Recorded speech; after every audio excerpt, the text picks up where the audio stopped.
very young team outside of Durant.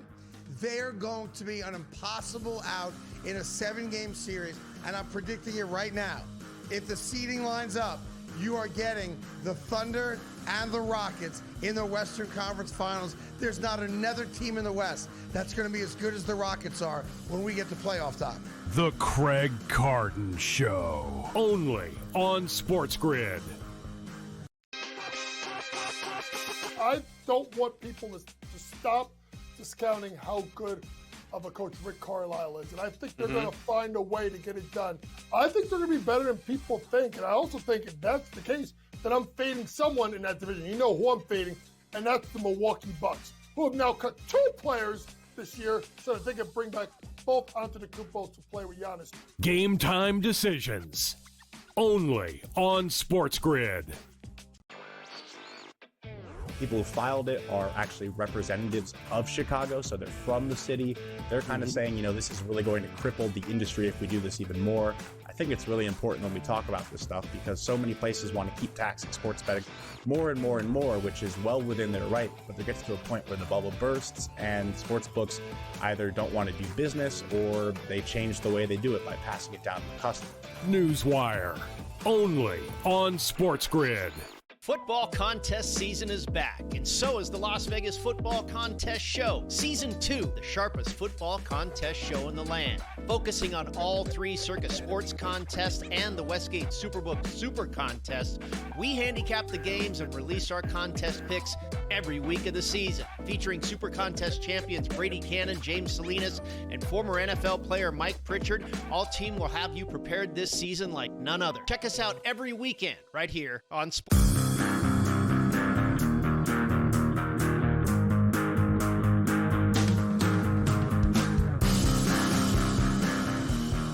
What do they do? Well, the greaseman's here. What to do? A lawman with the shawman. And what?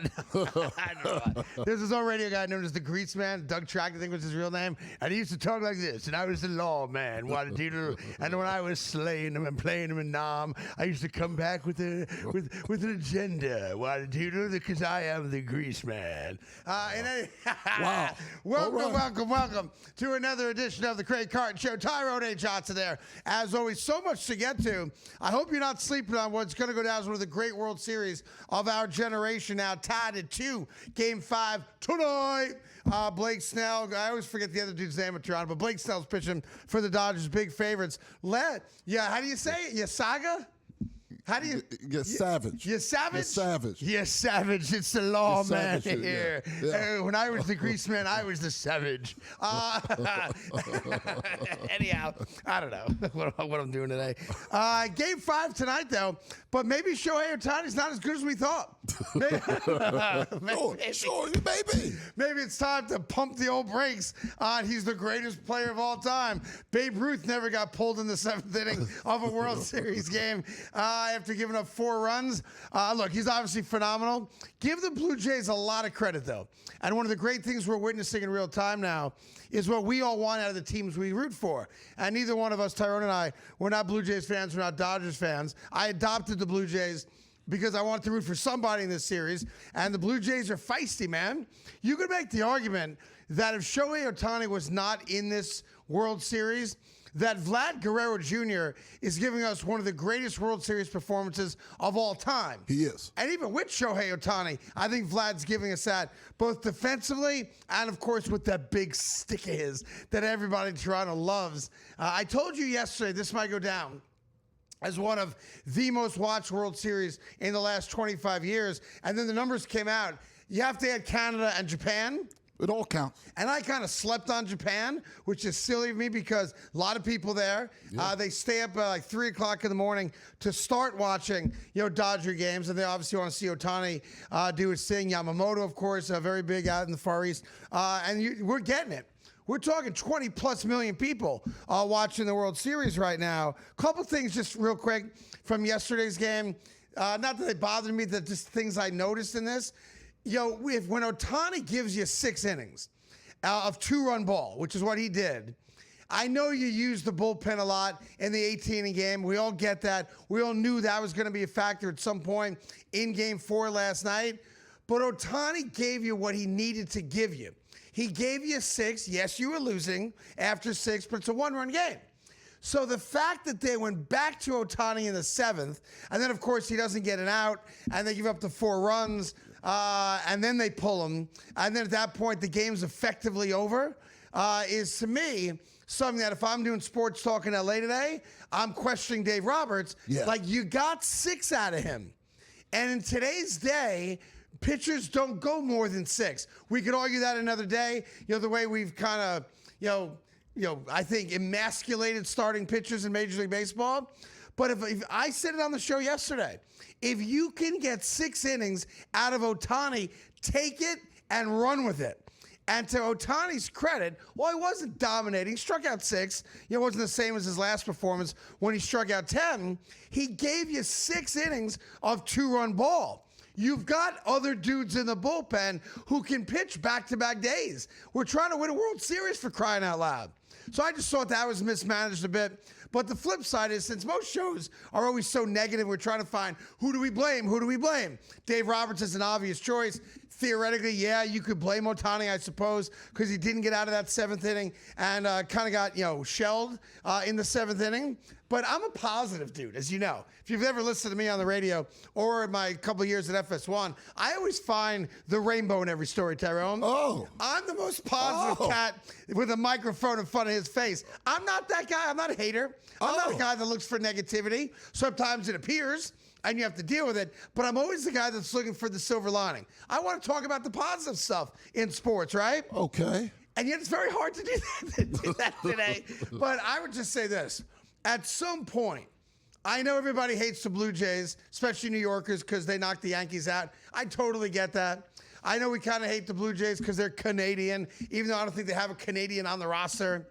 But at some point, can we acknowledge this is a fun team to watch? Oh, yeah. This is a gritty team. This is a team that, while they suck at running the bases in this postseason, defensively, they make big plays in big moments.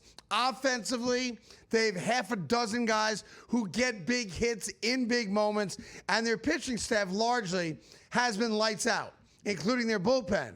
And while the story's going to be Dave Roberts allowing Ohtani to pitch the 7th and it backfiring on him, the story should be the fact that on the road, after what's got to be the most brutal loss anybody in that dugout has ever suffered, going 18 innings and losing Game 3 on the road against the Dodgers, and then having to come back, 12 hours later and compete and fight and try to tie the series up.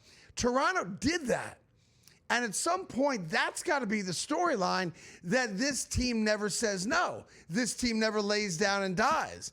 The other storyline, and this one, I have to be a little negative about it. And I don't want to be negative, but I got to call it the way I see it. All right. I see some dude at the game yesterday, nondescript guy. Okay. I think he had a Dodger jersey on, if I'm remembering it correctly. And no joke, they were selling last night to anyone who wanted to buy it, and there was a line to buy it, tomahawk steaks. Now, for those of you that don't know what a tomahawk steak is, it's a steak that's got the long bone on it, kind of like a baseball bat. Yeah. All right? And I'm saying to myself, number one, how in the world do you eat a tomahawk steak without a fork and knife sitting at your regular seat at Dodger Stadium? Now, if you told me I'm in a suite or like the Legends area, and I've got a tablecloth and a table and a steak knife, and it's pregame, I get all that. Let's put some shrimps on the barbie, and let's have a nice time eating highfalutin food. I'm good with it. Oh, yeah. But for a dude to buy a tomahawk steak, and by the way, it wasn't cheap, for $150. That's a lot of money. And then take that steak back to his seat with a plastic fork and knife. I'm saying to myself, number one, who drops $150 on a steak at a baseball game? And number two, unless you're gonna gnaw that thing like Fred Flintstone, what are you gonna do? Have a plastic plate on your lap with a little Dixie fork and Dixie knife. That's not and gonna cut. slowly cut through a tomahawk steak for $1.50. He's got the tray. I see it for the people that are viewing it. He's got the tray going. That's animal to do that. That's out of bounds. That's completely out of bounds. What do you do? And what's crazy, there was a line. Everybody wants to load up on this and then go back to the regular seat. Yeah. Come on. Right, Come like on. if I'm sitting next to a guy, and I'm very predictable at games. I'm not a big beer guy, so I'm usually some type of dark liqueur and Coca-Cola. There you go. Whatever they have at a ball game, right? You do the peanuts? I'm not a peanut guy. All right. I'm a popcorn guy. Okay, it's the same thing. I'm a Cracker Jack man. Okay. But if a dude can't, I'm a hot dog guy if I'm at the ballpark. But if the dude sitting next to me shows up for World Series Game 4, and in his lap, he's got a $150 tomahawk steak, I got a problem with that guy. He's going to bump you how many times? He's going to bump you 100 times. If I spill one drop of my drink, I'm making a scene. It's like, you get out of here with this steak. It'd be like a guy showing up with like Alaskan king crab. Right, just flicking it everywhere. Just flicking. And then how many people, because you know this unfortunately exists in the world, ask for that steak well done. Oh, so that's now the other thing. And they can't cut through with even a metal. So then you got to just pick the bone up. You might as well. I will say this. The one thing I do agree with at ballparks and fairs and carnivals and stuff that I'm a sucker for, not for $150, but I'll drop a 20 bone on it in a second. What's that? Is the oversized turkey leg. Oh, yeah. That's I'm a good with value. that. And it's compact to I can walk around with a turkey leg all day, just gnaw on that thing. You don't need a fork and knife for it. It's great. And I'll drop a 20 bone on it. But a dude showing up with a $150 tomahawk steak at a baseball game is everything wrong with Los Angeles. That being said, we do get a pivotal Game 5 tonight. I'm all pumped for that. It's been a great World Series thus far. Coming up, more excerpts from the book about LeBron James, and they're not good. We'll get into that, and Shadur Sanders as well, right after this.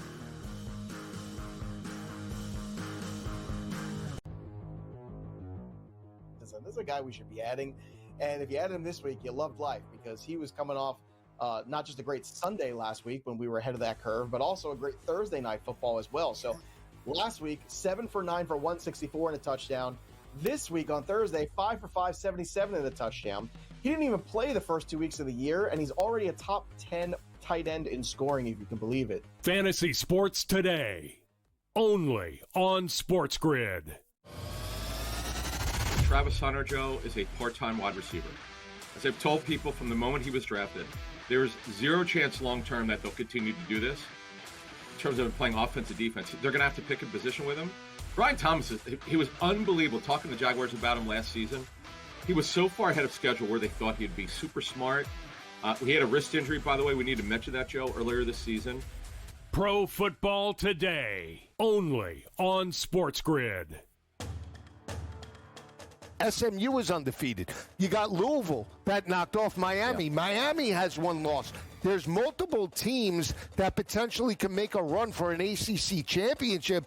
So their backs are still against the wall. Like Georgia Tech is not a shoo-in right now just because they're undefeated, because they still have to play Georgia at the end of the year as well. Even though it's out of conference, that can knock them out of the playoff.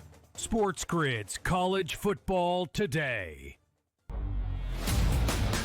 $17,848 have been bet on this question, Joe Acalci. How many pro football games will Taylor Swift attend this season? They average an average of 9.3 games during this season here, and a lot of that has to do with her reduced touring schedule, and this maybe being his final NFL season. Incredible stuff here. The Early Line, only on SportsGrid.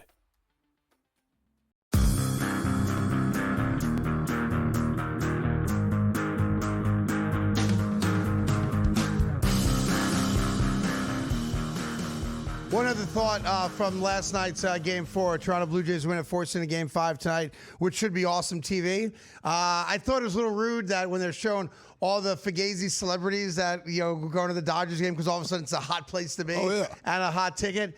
They had, what's his name, Prince Harry and Meghan Markle. Yeah, they were there. The Dutch and the Duchess of York or something, whatever the hell they are.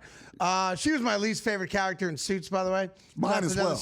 Mine as well, but that's separate. So they got Harry and Meghan Markle sitting in the front row, essentially right behind the plate. Yeah. Great seat, right? Okay. Behind them, so in a quote-unquote lesser seat, although still a really good seat, but I noticed this, sitting behind them was the greatest Dodger of all time from a pitching standpoint, Sandy Koufax. And I'm saying to myself, Sandy Koufax is like 90 years old, all right? And he looks fantastic. He does. You got Sandy Koufax sitting behind Prince Harry and Meghan Markle. That's out of bounds. And again, they're both really good seats. But in my head, I'm like, shouldn't Sandy Koufax be sitting in front of Meghan Markle and Prince Harry? Of course. Now, or at least adjacent. Yeah. Adjacent Now, none of them are eating $150 tomahawk. But I'm watching, I'm going to myself, this just doesn't seem right to me that we've got two randoms sitting in front of one of the greatest Dodgers of all time. I did, however, notice, and I'm saying this to appease our producer Ethan today, that Sydney Sweeney was at the game. She was. With her new short haircut, rocking the Dodger gear. Not bad. Not bad. Not bad. Not bad. Not bad. I mean, she's not Pamela Anderson, but not bad. Pretty good. To many, she's the Pamela Anderson for this generation. She's the Pamela Anderson of anything. I'm telling you what the kids say. She's a cute girl who is your next door neighbor with big boobs, and ain't nothing wrong with that. Nothing wrong with that. But we have overzealously discussed Sydney Sweeney as one of the great-looking women of her generation. She's attractive for sure. She's girl next door cute for sure. Her jugs are tremendous for sure. She looked great with the short hair and the Dodger jersey for sure. But let's not get it twisted. She ain't no Victoria's Secret model. All right? Very attractive. Yes. Oh, my son could date her. Sure. But we talk about her sometimes in an awkward, kind of weird, crazy manner. But that's also like hard of 50-year-olds downstairs that are like, That's very fair. That's very fair. They come up, their composure. They lose all composure about it. Oh, who you talking about, Sydney Sweeney? No, I was talking about Lou Rawls. Yeah. Oh, I thought I heard you say Sydney Sweeney. That's what I was talking about. He goes, Sydney Sweeney. All right, I got a quick thing in the Shedeur Sanders situation, because people in Cleveland are losing their minds, and having lived in Cleveland, I have a lot of respect for the people of Cleveland, Ohio, because they were so kind to me the year I spent there. I'm on board. I'm on board. I was a season ticket holder in the dog pound, so I do have some credence to speak about Browns football as a former fan, all right, or at least a paying season ticket holder in the dog pound with Hanford Dixon, etc. Here's the thing that I'm trying to get through my brain, and I'm convinced that there's something about Shedeur that we just don't know yet, something that they know about him that has not been made public yet, and here's why. All right. You drafted him this year. All right, what was it, 5th round, 6th round, whatever it was, Fifth right? round. And you drafted Gabriel in the 3rd round. So, yes, it does make sense to all of us that the kid you drafted higher, you have more money invested in, should be higher on the depth chart and get a crack to be developed into a starting quarterback. I don't think anyone has a problem with that as a standalone thought. No. But now we've seen Dylan Gabriel play, and I'm also willing to say that 3 games is not enough to decide for the next 20 years, is Dylan Gabriel an NFL quarterback or not? But at the same time, we can also all acknowledge it hasn't looked good. He doesn't throw the ball down the field at all. He doesn't seem like he really understands an NFL offense, and the offense has been putrid with him since he took over, for Joe Flacco. So thus far, his grade has got to be an F. He has not played good football or competent football, and they've had great defensive performances. So you do have, I think, a level of responsibility to the rest of the locker room to put a guy in at quarterback who at least can be competent. Once they gave up on Flacco, they don't have that guy. Here's what I'm trying to figure out, and I can't. And I'm like a modern-day Columbo. Or for those of you that appreciate this, I'm a modern-day Matlock. All right? All right. The real Matlock, not the Kathy Bates Matlock, which is a scam, okay? She's a fine actress. That's how my brain thinks. I deduce things that other people just don't see, all right? I'm a great investigator. They drafted Shedeur Sanders. They are unwilling, clearly, to allow Shedeur Sanders to man the offense in a real NFL game. Last week, notwithstanding, because he had back spasms, he was a scratch because of medical reasons, and I'm going to accept that at face value, okay? Bailey Zappi was the backup. Here's what I can't figure out. They're in the bye week right now. Kevin Stefanski was asked about it, and he said, I'm not concentrating on the current development of Shedeur Sanders. I'm worried about what we're worried about, which is obviously trying to figure out if Dylan Gabriel was a wasted draft pick. And 3 games in, unfortunately, it looks like that was a reach, that he's not going to be a good NFL quarterback, albeit 3 games. But I think we need someone to do an investigation, because there's no rational reason in another lost season to not at least give a look-see into whether or not the other kid can play, in this case, Shedeur Sanders.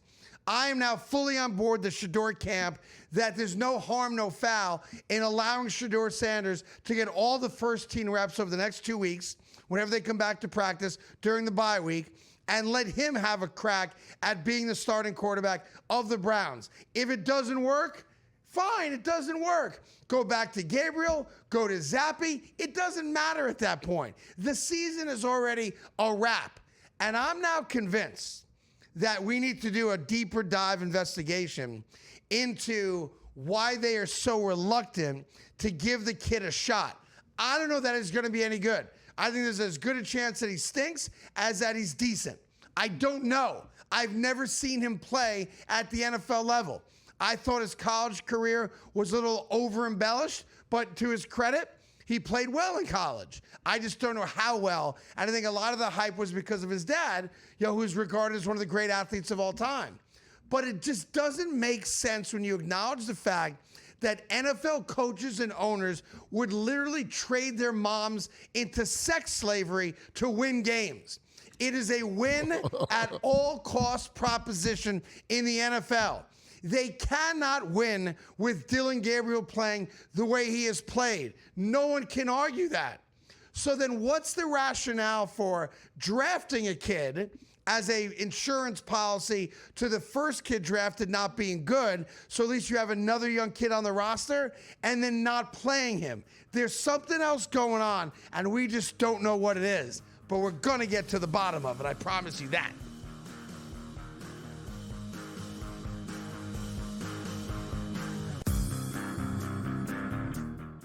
Very young team outside of Durant. They're going to be an impossible out in a 7-game series, and I'm predicting it right now. If the seeding lines up, you are getting the Thunder and the Rockets in the Western Conference Finals. There's not another team in the West that's going to be as good as the Rockets are when we get to playoff time. The Craig Carton Show, only on SportsGrid.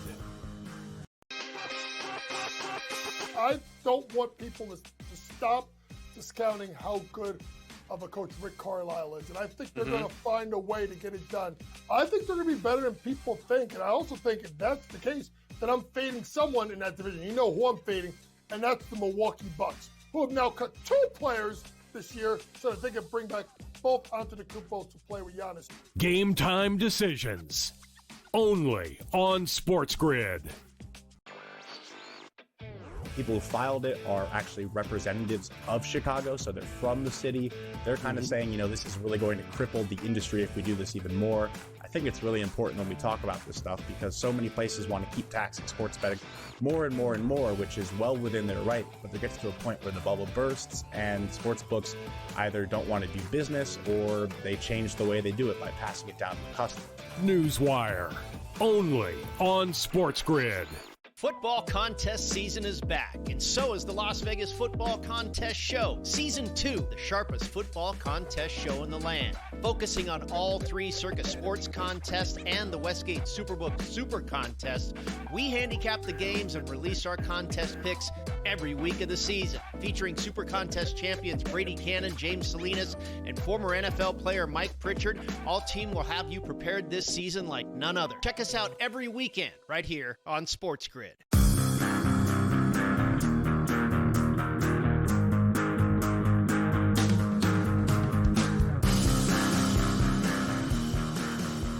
All right, welcome back to the Craig Carton Show. Tyron Johnson here. We're going to have NBA Hall of Famer Tim Hardaway Sr. coming up here in just a few minutes talking some NBA with Timmy, dear friend of the program and in my personal life as well. But I should remind you that the Craig Carton Show podcast is now available Look at that. We even have a graphic to prove it. Looks great. So download and subscribe wherever you get your podcast. It's available every afternoon within an hour or so after we do the show live. Audio-only podcast, Spotify, Apple, etc. The Craig Carton Show podcast. Make sure you download it. And we have podcast exclusives like last week, our hour-long interview with DeMaurice Smith. And we have some other great interviews coming up that are podcast only. I got the Power 5, but real quick before I get to it, for you Giants fans, I know when we talk about coaches on the hot seat, one of the names that comes up now, rightfully so, on everybody's list, Mike McDaniel down in Miami, obviously. Yeah. But the other name that comes up is Brian Daboll. And I was thinking about this driving into my Hyundai Elantra, and that is, if everybody now believes, and I think we all do, that Jackson Dart is a real NFL quarterback, like in comparison to Dylan Gabriel in Cleveland. Yeah. That dude can't play thus far. Jackson Dart looks like the dude can play. Yes. Right? So we all agree on that, all right? So if we all agree that Brian Daboll got that one right and that the Giants do have their quarterback of the future on the roster right now, then I don't think Brian Daboll should be on the hot seat. I want to be clear about this. He has not earned the right to come back based on their win-loss record. He hasn't. He's had one winning season, one playoff win, and it's been a train wreck in every other year. But if we all agree that he was right in how he handicapped the quarterback talent coming out of that draft, and they got the right guy, and I think we all do agree on that, then what's the benefit of bringing a totally new voice into the room to now be the coach of Jackson Dart? Clearly, Jackson and Daboll have a special connection, and that's obvious when he won his very first game and the headbutt and the hug and all that stuff, right? So I don't think he has earned it. I think the fact that we're willing to accept that he got the quarterback right, I give him another year. I don't give him 2, I don't give him 3 or anything like that.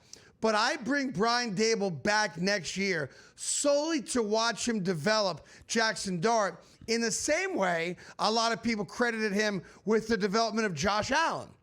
So if we gave Josh Allen some grace to grow into becoming an MVP, I think Giant fans would be patient on this one and not yell and scream, we have to fire Daboll. Now, the flip side of that is this. If the Giants lose out, and they have a very tough schedule the entire second half, I don't think they'll lose out, but it's on the table because of the schedule they have, and they're still a team that lost to the Saints, right? With Brian Daboll, coach, and Jackson Dart at quarterback. They had those 5 consecutive turnovers on 5 possessions. Very ugly football. Then I think you could at least have the conversation. Are we going to bring back the coach that lost the last 8 games of the season? It would actually be 11. Is that what it would be? It would be 11 if they were to lose out, which I agree. I don't think they will. I don't think they do. But if they did, you're bringing back a coach who's been bad for the most part, 11 straight games, and blew it with Indiana Jones. So while you can give him credit for what he did with some quarterbacks, you do have to include Indiana Jones because it's proven that he could have been developed. He just couldn't do it. Yeah, look, you can't argue that. You can't argue. I think there's other things that play into it, but I wouldn't argue it because you're right. Daniel Jones right now is the leading candidate to be MVP of the season, and he's authoring the greatest start of the Colts history, including Peyton Manning. Yeah. He is having a hell of a year, and that does look bad for Brian Daboll and Joe Shane, the GM. Well, how come the Colts figured it out in year 1, and you guys couldn't figure it out 3 years in? And to be fair, they didn't. And they had Saquon Barkley in the backfield with Daniel Jones, and they couldn't figure out how to maximize Daniel Jones's play. That being said, that's sadly for you in the rearview mirror. You now have a young quarterback on a team-friendly contract because it's his rookie deal.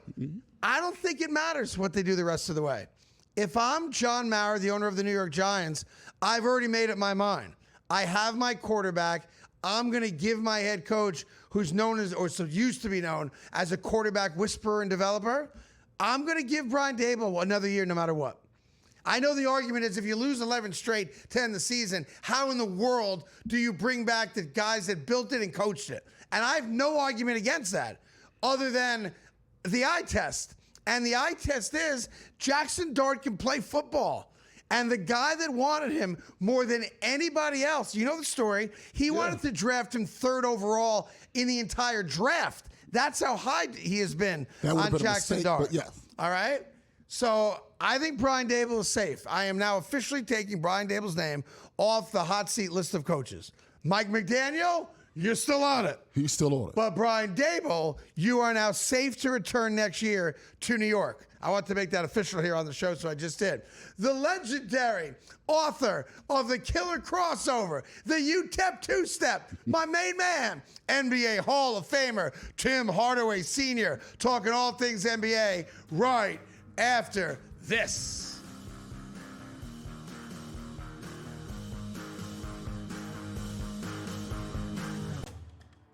You just see Texas in any game, and again, Kentucky used to be able to put up points in the past. 43.5 is crazy because it just feels like Texas is going to come in, play really good defense, and try to squeeze this game out. It'll be interesting to see because nothing got ailed from that victory last week.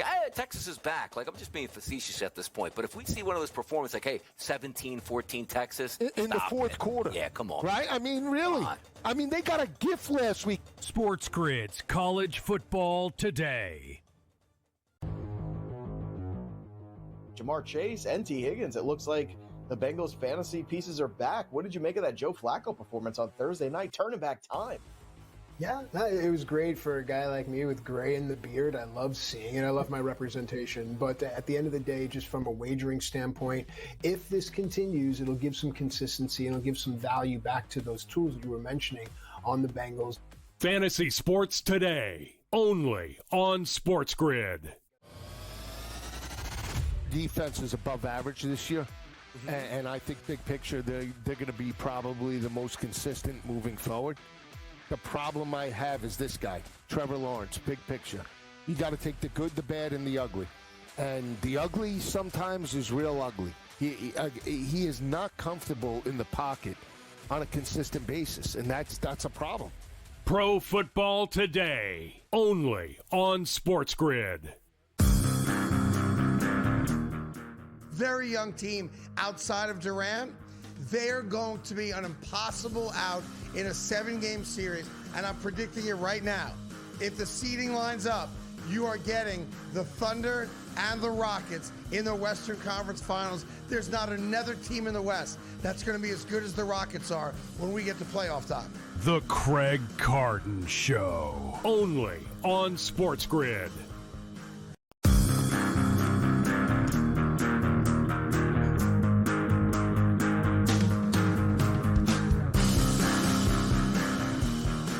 Hi, welcome back to the Craig Carton Show. Tyrone Johnson, of course, and happy to bring in my dear friend, NBA legend and Hall of Famer, Mr. Basketball himself, Tim Hardaway Sr., everybody. Timmy, looking good, pal. How are you? I'm great, man. I'm great. You looking good yourself, my man. I am looking good. I appreciate that. Tim and I were just talking off air. We were educating Tyrone, who thought that Markelle Fultz was going to be better than Allen Iverson. No, don't do that. Don't do that. All right? Don't do that. You got a whole interview to do. Don't do that. Good.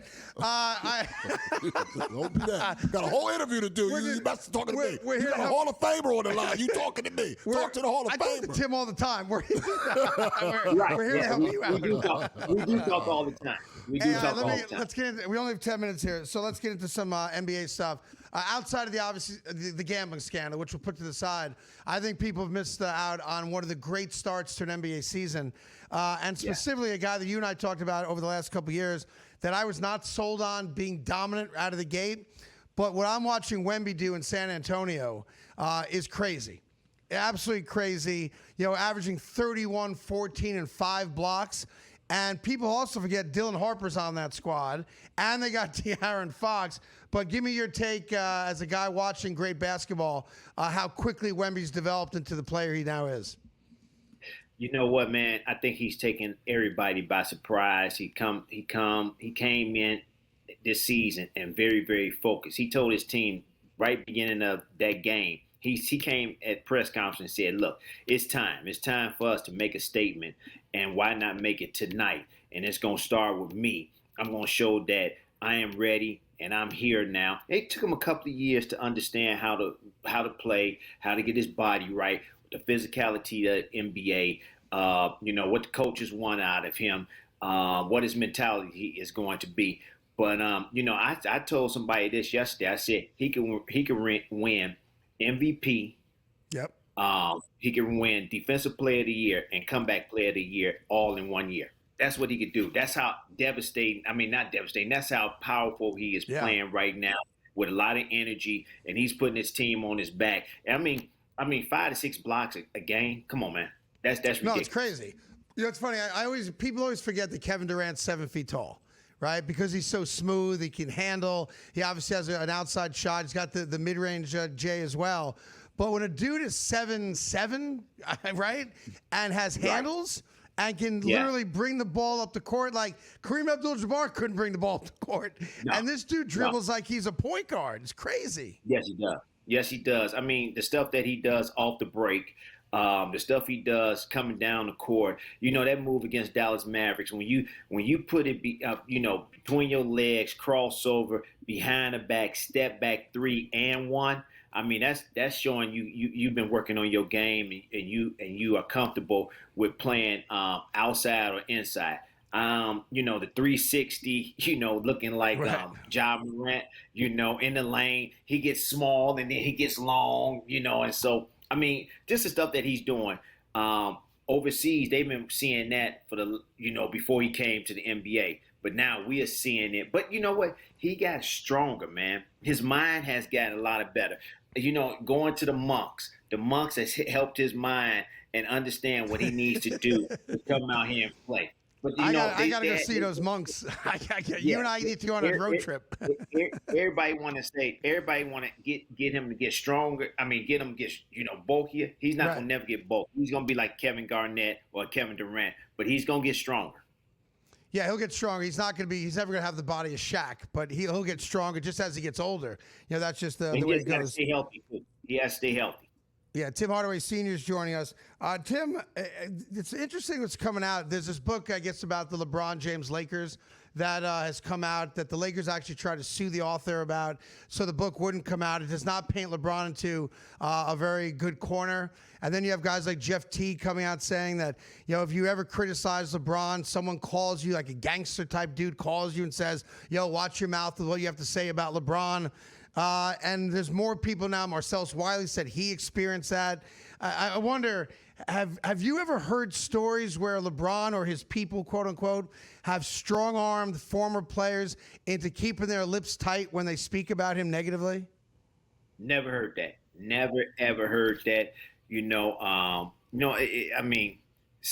Speaking about LeBron negatively, some of the stuff that they do say, Jeff Teague is out of bounds to me, and I don't think that is right for him to say some stuff like that because he truly, truly doesn't know what's going on in his life with stuff that he's been saying. So, if somebody says something to me, about me and I didn't like, I wouldn't go and strong arm. But when I do see him, I definitely let him know. Well, that's the Chicago way, right? That's the Chicago way, no question. Timmy has a book out now. I just started reading it. We'll get to the book in just a second. It's a great read thus far. I'm about halfway through it. So I do want to get into that with you, and then we'll bring you back long form and do a whole hour with you about the book because I think it's great that you wrote it, and I think you're very honest in the book based on what I've read this far. I'm really proud of you on that. I want to get into a quick story that's just making the rounds today. Phil Jackson came out, I guess, in an interview today and said the reason it didn't work out in New York when he was team president is all because of Carmelo Anthony. And he and Carmelo quite famously didn't get along, but he's blaming Carmelo Anthony for their failures there. Now, Tim Hardaway Jr. was a Knick who was traded away for essentially nothing, as you're well aware of.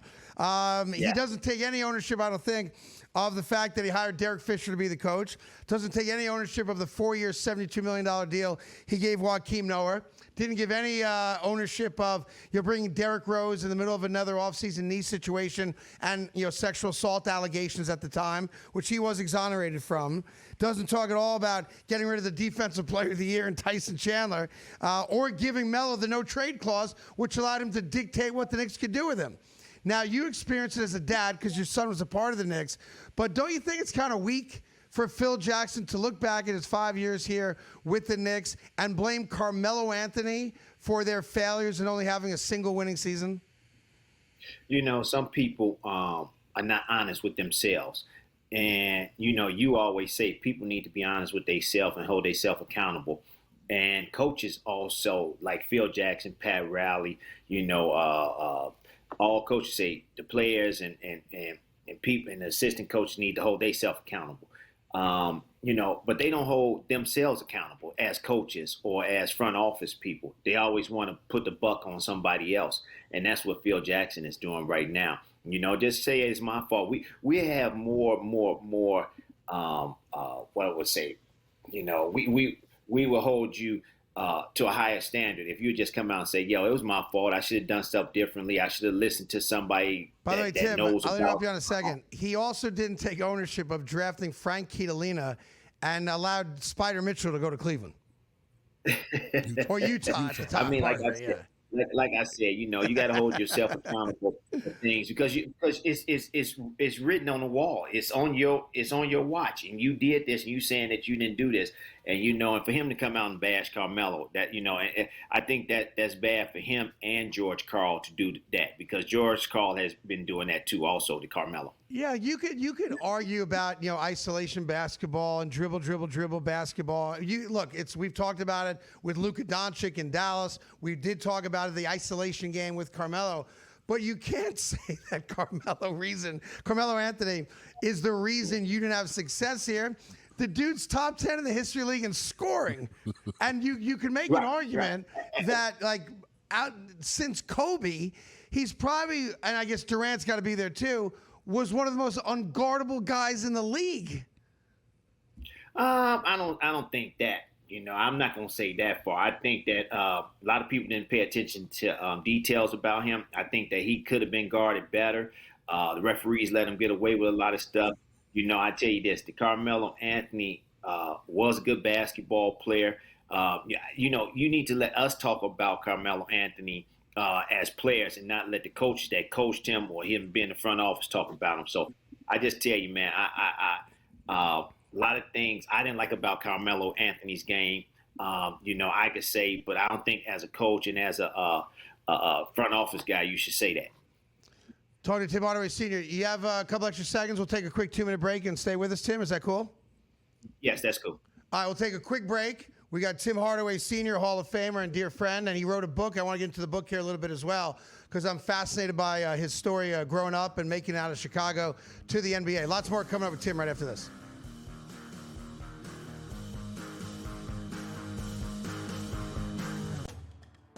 You just see Texas in any game, and again, Kentucky used to be able to put up points in the past. 43.5 is crazy because it just feels like Texas is going to come in, play really good defense, and try to squeeze this game out. It'll be interesting to see because nothing got ailed from that victory last week.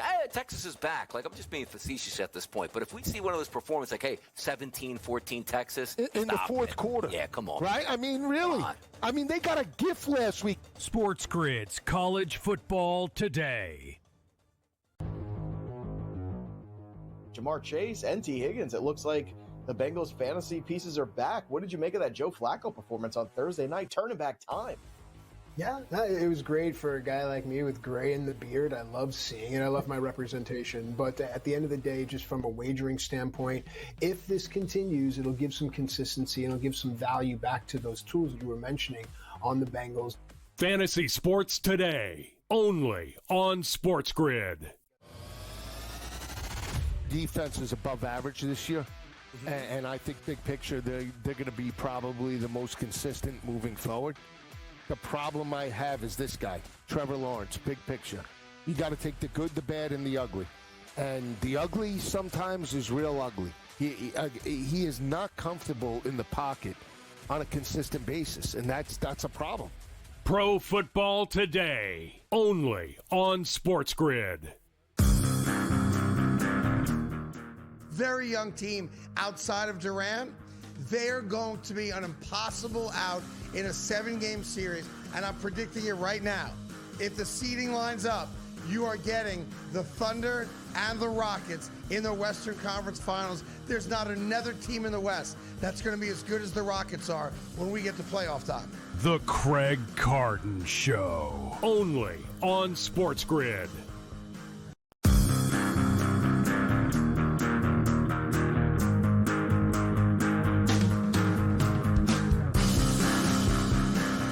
Hi, welcome back to the Craig Carton Show. Tyrone Johnson, happy to have dear friend, NBA Hall of Famer Tim Hardaway Sr. on with us as well. I'm going to get to the book in a second, but one quick NBA thought from you, Timmy. New Yorkers right now are killing Karl Anthony Towns after last night's game against the Milwaukee Bucks, in which, by his own admission, he did not play well.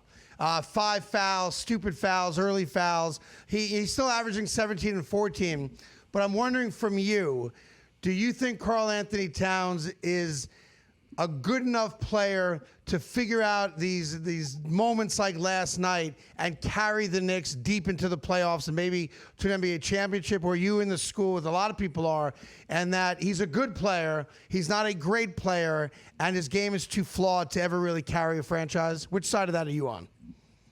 Well, I'm going to tell you this. He's with the right team with Jalen Brunson and the crew. He just needs to fit in. Last year, he's with Thibodeau. It took him a half season to figure out exactly what the Knicks wanted him to do. Now he's with another new coach, and now he's trying to figure out what the new coach wants him to do. And it's hard to do. It's hard to figure out. You got to go out there and try to please him. You got to try to please the fans, and you're trying to do it yourself. So, it's a lot of things going on in Karl Anthony Towns' head, and I understand that. But he just need to come out and play. Take the shots that's given to you, and that, you know what? And the coach don't want him to shoot threes as much as he used to, and he probably had a conversation with him, because I seen him have some wide open threes and didn't take it. So that might be a reason why. So he might be in his head a little bit. Got it. Right, the coach might be in his head a little bit, but he needs to come out and just play the way he normally plays. But he does. You know what? He's always been in foul trouble because he's always grabbing. He's always out of position. He doesn't do his work early. And sometimes he be falling down and off balance. That's why he gets a lot of fouls called on him, silly fouls called on him that takes him out the game and hurts his team. So he has to understand that he needs to stop grabbing folks and going over people's back and pushing people, and just play the game of basketball, and then it come to him. But yeah, he needs to get the coach out of his head. He just needs to play. Yeah, he does pick up some silly fouls. We saw it in the playoffs last year. Let's talk about the book for a second, Tim. Killer crossover, My Life from the Chicago Streets, all the way to the NBA and basketball royalty. I'm about halfway through it. I guess my first question is, why did you write it? Well, a lot of people came up to me, through the course of 20 years after I retired, and it was like, what made you? What made Tim Hardaway to, the crossover, him going out there playing the way he played with a lot of confidence, and you small. Small people don't. We never seen small people go in the lane, make layups over big people and everything. And when I told him about, growing up in the city of Chicago, gangs, I took criticism and made it into constructive criticism. And it just empowered me and made me confident to go out there and play against anybody and worked on my game. And so, and when I be telling folks this, about me growing up, my parents and all that, and how I grew up and everything, they like, man, you need to write a book. You need to write a book. And so I wrote this book so I could tell people, about my journey, how I made it, what made me, what I had to go through, the trials and tribulations to get to where I got to, and then talk about, raising an NBA basketball player, which wasn't hard. I had to check myself, had to, listen to my wife, had to do this, had to do that. And it's just, and I try to help parents out to make them understand, look, this is their journey. You already did your journey, and this is their journey. So you can't help them, figure out their journey. They got to help themselves to figure out their own journey to make them better. Let me ask you this. When I wrote my book, I hated it, because it made me, you have to write about things from my, my childhood, my past, that I didn't want to have to talk about again. And but if you're going to write the book, you have to write it all. And you talk a lot about your dad in the book, who was violent when he was younger, when he was drinking, and what it was like, being on the receiving end of that type of violence in the household. And to his credit, he got himself right and stopped drinking for a long time. And I know you're very proud of him for that and the changes he made in his life. But when you went back and wrote about those moments as a kid, I wondered if it was cathartic and it was good for you, like therapy, or if it was hard for you to write about those moments. Before anybody knew who Tim Hardaway was, you grew up in a violent neighborhood, a violent home, and dealt with things that kids should never have to deal with. And I wonder what it was like having to go back and reminisce about those moments. Well, it was a violent home. The neighborhood wasn't as violent as you think it is. I'm talking about when I rode through the streets, riding a bike or going to school or going through different neighborhoods, it gets violent. You got to know where you're going. And you got to know which side is this, which gang is that, to make understand, how to deal with stuff. But yeah, when I was writing the book, and I asked my dad, I said, this is what I want to say. I want to get this out. It wasn't therapeutic to me because I'm already past it. I already said my mens to him, and he understands where I'm at, and he understands that, I'm not happy about it. I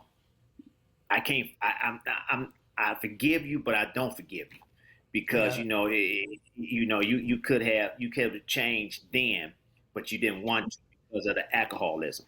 So, but yeah, when you go back and you write stuff and you think about, you got to be real sensitive in what you say and how you say it, because people are reading it, and my parents are still alive, and they gonna get to see them and say, hey, Tim was talking about you.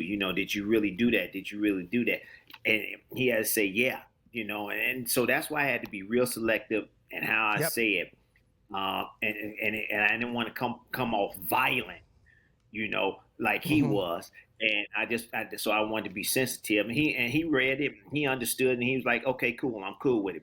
That was before I even had it printed. I wanted him to see it, right? And I wanted him to read it and understand exactly if I needed to change something, tell me so I can change it. And he was like, okay, cool. I know we're up against, so we're going to have you back on and do a whole hour about the book and the stories in the book, because they're awesome. And not just the NBA stuff, which is great, but going to UTEP and being the little guy in the gym, and that first draft camp you went to when you had to break down all the other point guards, and you did, and then the Hall of Fame career. But I love you, buddy, and I'm really proud of you for writing it, and I can't wait to finish it this weekend. And always appreciate your friendship. And look forward to seeing you in person real soon. And best to your family if we don't talk before Thanksgiving. But always appreciate you coming on. Thank you. Yeah. November 11th. Tim Hardaway Sr., everybody. Power 5 after this. If you watch a Mavericks game, every single play he's arguing it with the referees. I mean, if I was a ref, hands are up. It's like, dude, everyone else is halfway up the floor right now, and you're still back here arguing. Yeah. I mean, I would tee him up. There is no doubt in my mind, Gabe, the NBA's got to go to these refs and say, listen, you know what? Swallow the whistle with him. In-game live, only on SportsGrid. I am willing to bet on Wemby is a triple-double ladder season-long market.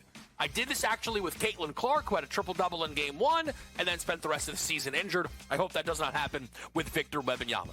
3 triple-doubles at plus 165 should be absolutely no problem for Wemby. Had 2 his rookie season, 1 last year prior to the injury. Game time decisions.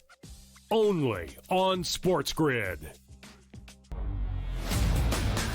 It is exactly why, like you said, Donnie, this time of year is the absolute best in sports. And first off, the NBA returned to NBC. And hearing that theme music, seeing Mike Tirico back on the call, seeing Michael Jordan on the screen, it just felt right? Like an old friend that you haven't seen in decades that walks back into your life. The Early Line, only on SportsGrid. People who filed it are actually representatives of Chicago, so they're from the city. They're kind of saying, this is really going to cripple the industry if we do this even more. I think it's really important when we talk about this stuff because so many places want to keep taxing sports betting more and more and more, which is well within their right. But there gets to a point where the bubble bursts and sports books either don't want to do business or they change the way they do it by passing it down to the customer. Newswire, only on SportsGrid.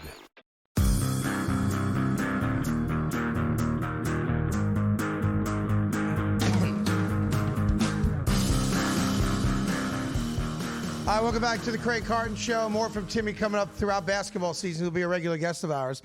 Real quick, Baltimore Ravens, Lamar Jackson is back. Yeah. Thursday night. They play tomorrow night, right? Yep. And Lamar Jackson, you remember the story last week where the Ravens took all the video games and ping pong tables and pool tables out of the locker room? We were like, yeah, that's going to make a big deal, right? We thought John Harbaugh did it. Lamar Jackson did it. He goes, we ain't got time to be playing games. We're 1-5. We got to be concentrating on football, playing better football, and get our act together if we think we're going to make a little run. Now, the Ravens had great news this past weekend because not only did they beat the Chicago Bears, everybody else in the division lost.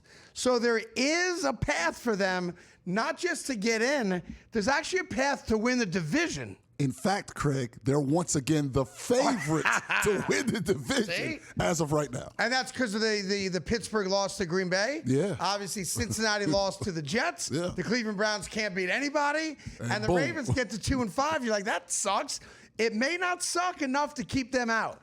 And their schedule with a healthy Lamar Jackson, they got a couple defensive pieces back. Do not sleep on the Ravens all of a sudden waking up around Thanksgiving back in first place or pretty close. And more than a touchdown favorite against the Dolphins tomorrow, it really lines up for them. Yeah, it really lines 3-5. They get to 3-5. With an extra 3 days to prepare for the next game. Yeah, all right, it's up. Wednesday. We do every Wednesday the Craig Carton Show Power 5. Power 5. We'll get an echo effect going soon. We need like an announcement. 5. Yeah, we'll get it. What's it called? We'll get Power echo effect. 5. And it'll echo. The hour of power.